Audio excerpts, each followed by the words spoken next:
1985 के समाज परिवर्तन की लड़ाई है, संघर्ष है और इस संघर्ष में चिन्ह दिखाई दे रहे हैं। निश्चित रूप से कार्य करेंगे, इसमें हमें शंका हमारे मन में नहीं रखनी चाहिए। संघर्ष अंतिम चरण में है और हम 3 स्तर पे अपने संघर्ष को और तेज करेंगे। लोगों को अपने अधिकारों के प्रति जागरूक किया।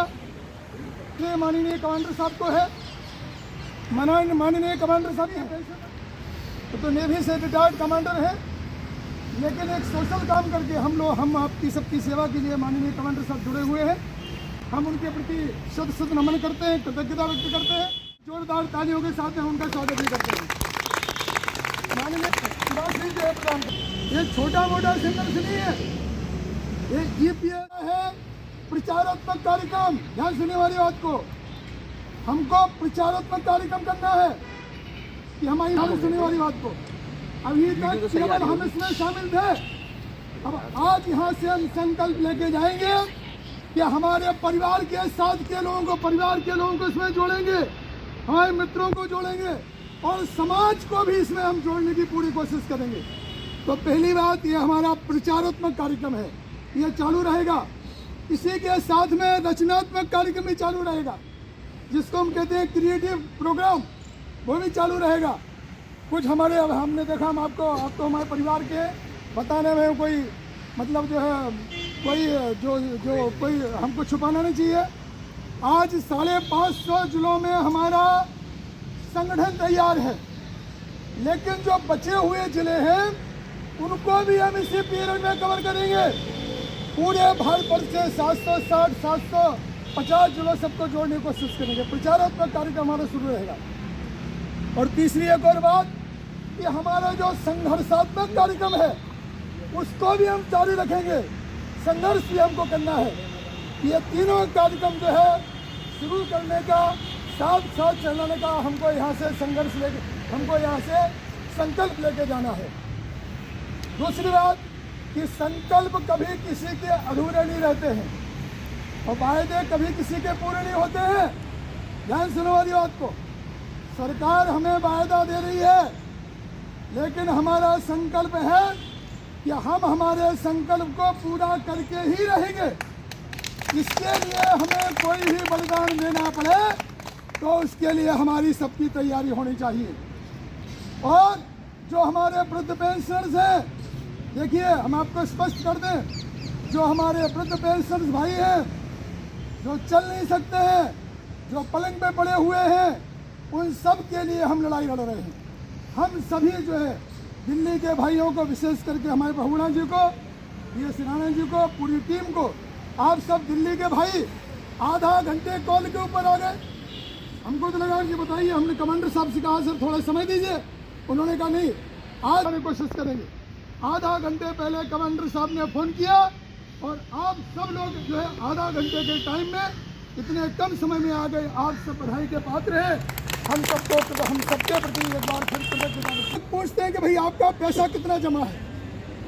हम आपको बता देना चाहते हैं, सबको पता है तो भी बता देना चाहते हैं कि पहले एम्प्लॉय फैमिली पेंशन स्कीम थी।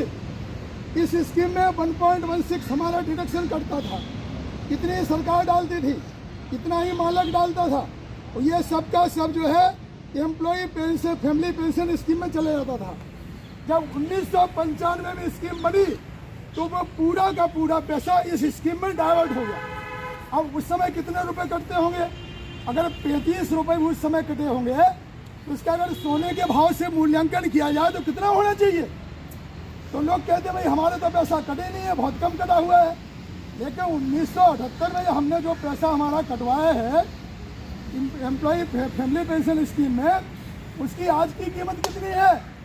उसके 100 रुपये की कीमत 100 रुपये थोड़ी रह गया। तो 1995 स्कीम बनी, पूरा पैसा उसमें डाइवर्ट हो गया।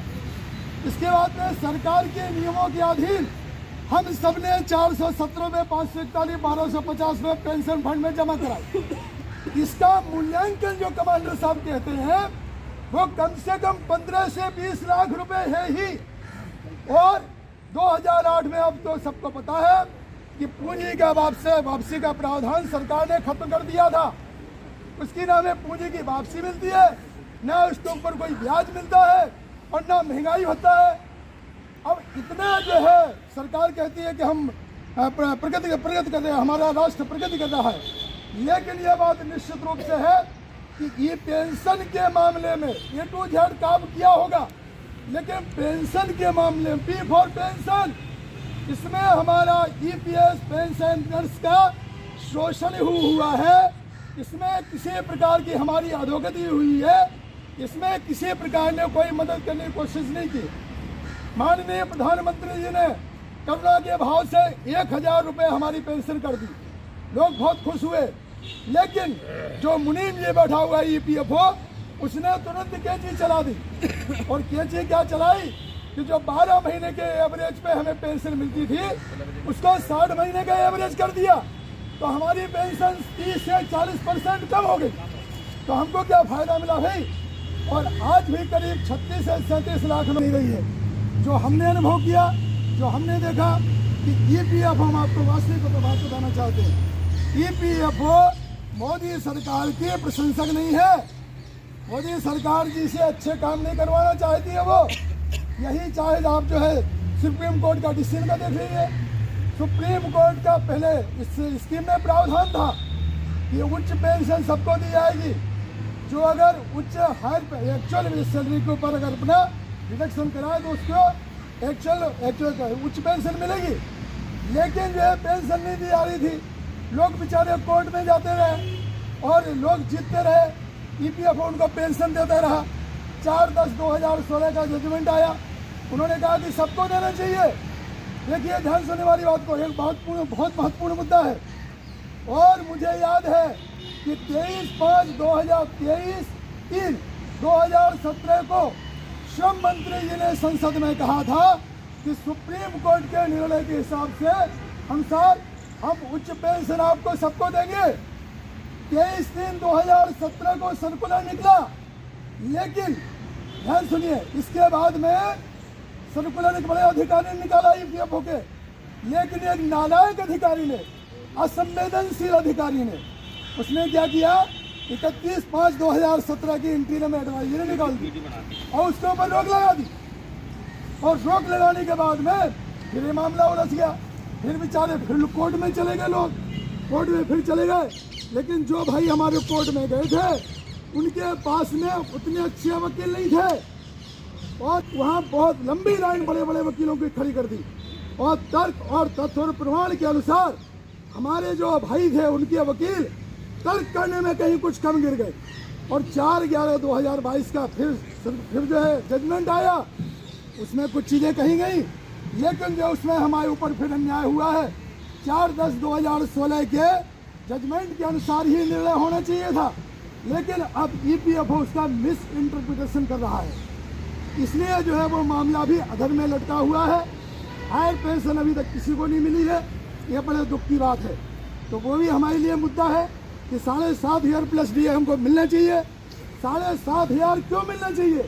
क्योंकि हमारे पास में माननीय कमांडर साहब के पास में जो हमारी फाइनेंस की लीगल टीम है, उन्होंने सिद्ध कर दिया है कि ये जो ब्याज है, जो भारत सरकार को EPFO को ब्याज मिलता है, उस ब्याज से ही 7,500 रुपये प्लस DA दिए जा सकते हैं। इन लोगों ने, हरामखोरों ने हमारा मूल तो खा लिया ब्याज से, लेकिन दुख की बात यह है कि आज ब्याज भी सरकार देने को तैयार नहीं है। तो सबसे महत्वपूर्ण बात कि हमको 7,500 प्लस DA और सुप्रीम कोर्ट के जजमेंट के अनुसार उसका मिस इंटरप्रिटेशन ना किया जाए, उस जजमेंट की सही व्याख्या की जाए, और हमारे जो भाई चाहते हैं उनको हायर पेंशन दे दी जाए। इसके बाद में एक और बहुत महत्वपूर्ण बात है, अगर EPFO लगता है, EPFO ने क्या किया, एक भूत बना दिया कि हायर पेंशन में बहुत पैसा चला जाएगा। वास्तविकता ये है कि कमांडर साहब की डिमांड है, हम आप लोगों को बता दें स्पष्ट कि 7,500 प्लस DA अगर मिनिमम पेंशन दी जाती है, उसके साथ में उच्च पेंशन का जो ऑप्शन है सबके लिए खुला किया जाता है। तो 7,500 प्लस DA, इसमें लोग जो है अपना समाधान मानेंगे। हायर पेंशन के लिए अप्लाई करने वालों की संख्या बहुत कम रहेगी।